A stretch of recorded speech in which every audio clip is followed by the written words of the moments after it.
Pemirsa, 3 bocah eksibisionis cilik terekam kamera memamerkan alat kemaluan mereka pada 2 perempuan yang tengah berolahraga di Gor Guntur dan Jono Purbalingga, Jawa Tengah. Usai viral, kepolisian Resor Purbalingga langsung menyelidiki kasus ini. Publik Yogyakarta dihebohkan dengan video viral seorang perempuan muda mempertontonkan payudara dan kemaluannya di Bandara Yogyakarta International Airport.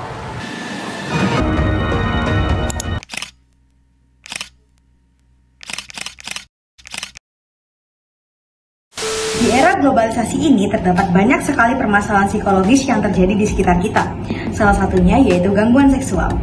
Exhibitionistic disorder merupakan salah satu gangguan seksual yang menarik dan perlu untuk dikaji lebih dalam. Fenomena exhibitionistic disorder ini merupakan fenomena gunung es yang artinya permasalahan yang terjadi sebenarnya lebih dalam dan lebih kompleks daripada permasalahan yang terlihat di permukaan.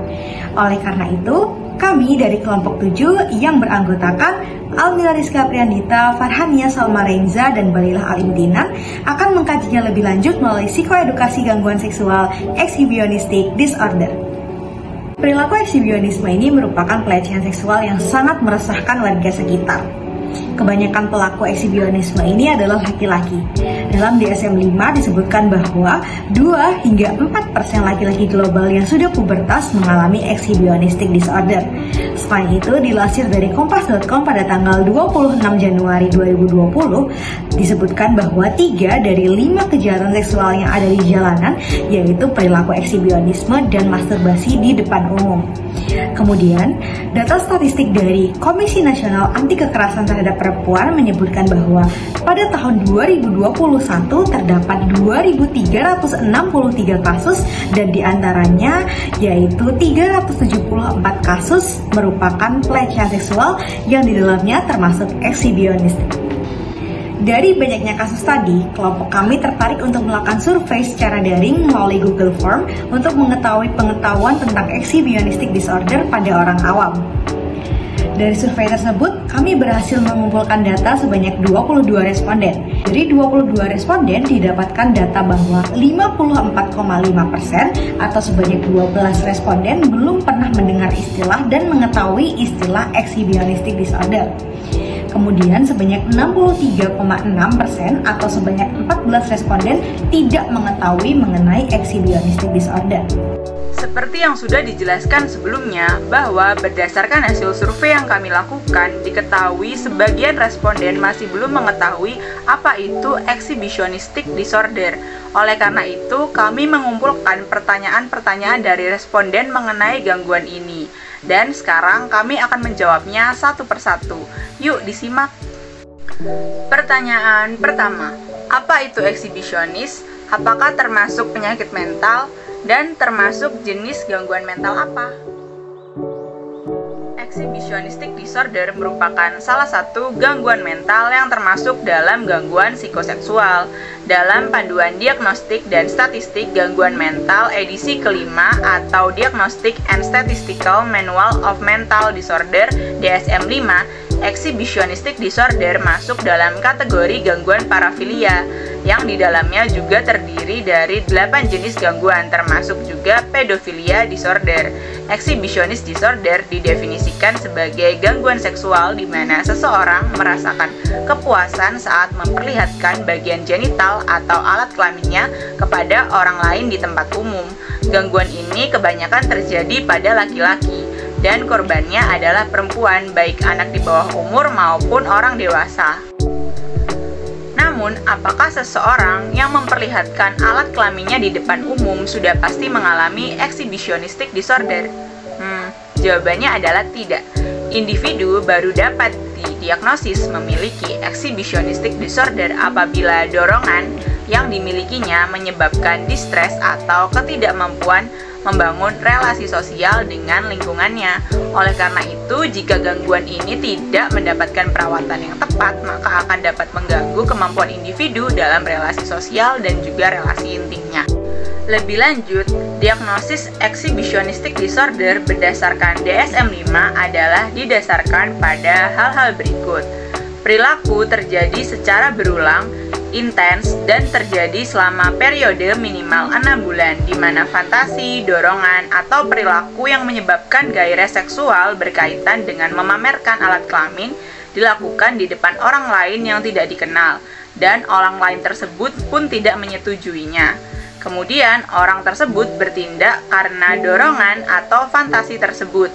Lalu, hal ini menyebabkan distres, gangguan fungsi sosial yang berpengaruh pada pekerjaan dan fungsi penting lainnya. Kemudian, tentukan apakah orang tersebut terangsang secara seksual dengan memamerkan alat kelaminnya kepada anak-anak prapubertas atau orang dewasa, atau bahkan keduanya.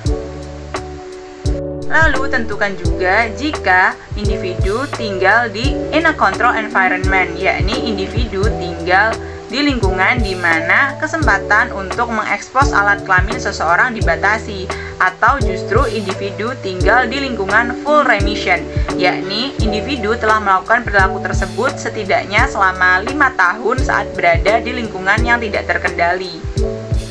Pertanyaan selanjutnya dari responden adalah, apa penyebab atau alasan mereka melakukan aksi eksibisionisme? Penyebab atau alasan mengapa seseorang melakukan aksi eksibisionis erat kaitannya dengan etiologi exhibitionistic disorder itu sendiri. Dalam perspektif salah satu teori psikologi, yakni psikodinamika, exhibitionistic disorder dianggap sebagai bentuk mekanisme pertahanan diri atau tindakan defensif untuk melindungi ego agar tidak muncul rasa takut. Sedangkan dalam perspektif teori behaviorisme yang dikaji berdasarkan perubahan tingkah laku, perilaku seksual yang dilakukan oleh orang yang memiliki exhibitionistic disorder dikarenakan orang tersebut dulunya merupakan korban pelecehan seksual atau dibesarkan dari keluarga yang tidak harmonis. Pengalaman masa lalu tersebut berpengaruh terhadap kemampuan sosial, penurunan harga diri, dan keterbatasan hubungan intim yang dimiliki. Lalu dalam perspektif biologis, erat kaitannya dengan pengaruh hormonal, dan perspektif ini juga menerangkan bahwa orang yang memiliki exhibitionistic disorder sebagian besar adalah laki-laki. Hal ini dispekulasikan karena hormon androgen memiliki peran penting dalam memicu gangguan. Berikutnya, kita akan membahas mengenai pengukuran dan diagnosis dari exhibitionistic disorder. Beberapa alat dan tes yang digunakan untuk asesmen parafilia diantaranya adalah penile plethysmography, Able Assessment for Sexual Interest, Implicit Association Test, dan Minnesota Multiphasic Personality Inventory 2. Kemudian, untuk diagnosis, ada kriteria diagnostik yang ditetapkan bagi setiap paraphilic disorder yang terdaftar. Kriteria A menentukan sifat kualitatif dari parafilia, sedangkan kriteria B menentukan konsekuensi negatif dari parafilia. Sesuai dengan perbedaan antara parafilia dan paraphilic disorder, istilah diagnosis harus digunakan untuk individu yang memenuhi kriteria A dan kriteria B, yaitu individu yang memiliki paraphilic disorder. Jika seorang individu memenuhi kriteria A tetapi tidak memenuhi kriteria B untuk parafilia tertentu, maka individu tersebut dapat dikatakan memiliki parafilia tersebut tetapi bukan paraphilic disorder. Kemudian, apa pengobatan yang tepat untuk exhibitionistic disorder? Cognitive behavioral therapy telah dan terus menjadi pendekatan utama untuk pengobatan sex offender dan atau individu dengan parafilia. Prinsip pendekatan pengobatan behavior therapy untuk parafilia adalah untuk menghilangkan pola gairah seksual terhadap fantasi menyimpang dengan membantu pasien mengurangi gairah seksual yang tidak pantas. Beberapa teknik yang telah digunakan yaitu covert sensitization, satiation, dan systematic desensitization. Teknik covert sensitization telah berhasil digunakan untuk mengobati exhibitionistic disorder. Teknik ini memasangkan dorongan dan perasaan yang mengarahkan individu untuk terlibat dalam tindakan menyimpang dengan gambar aversif yang mencerminkan konsekuensi buruk dari melanjutkan perilaku menyimpang tersebut. Kemudian, adakah konsekuensi hukum bagi pelaku aksi exhibitionistik? Pasal 10 UU Nomor 44 Tahun 2008 tentang pornografi secara lex specialis memuat delik exhibitionistik. Pasal tersebut berbunyi, setiap orang dilarang mempertontonkan diri atau orang lain dalam pertunjukan atau di muka umum yang menggambarkan ketelanjangan, eksploitasi seksual, persenggamaan, atau yang bermuatan pornografi lainnya. Sedangkan untuk sanksi pidana atas kejahatan aksi eksibisionistik dapat dilihat pada pasal 36 UU nomor 44 tahun 2008 tentang pornografi. Pasal 36 itu berbunyi, setiap orang yang mempertontonkan diri atau orang lain dalam pertunjukan atau di muka umum yang menggambarkan ketelanjangan, eksploitasi seksual, persenggamaan, atau yang bermuatan pornografi lainnya sebagaimana dimaksud dalam pasal 10, dipidana dengan pidana penjara paling lama 10 tahun dan atau pidana denda paling banyak 5 miliar rupiah. Berikut ini merupakan referensi yang kami gunakan. Kami berharap video psikoedukasi ini dapat memberikan pengetahuan dan pemahaman kepada masyarakat mengenai gangguan seksual, terutama exhibitionistic disorder. Selain itu, juga dapat menumbuhkan kesadaran pada masyarakat apabila menemukan kasus mengenai aksi exhibitionistic disorder yang telah terjadi berulang kali, dapat melaporkannya kepada pihak yang berwajib untuk diberikan penanganan lebih lanjut secara tepat.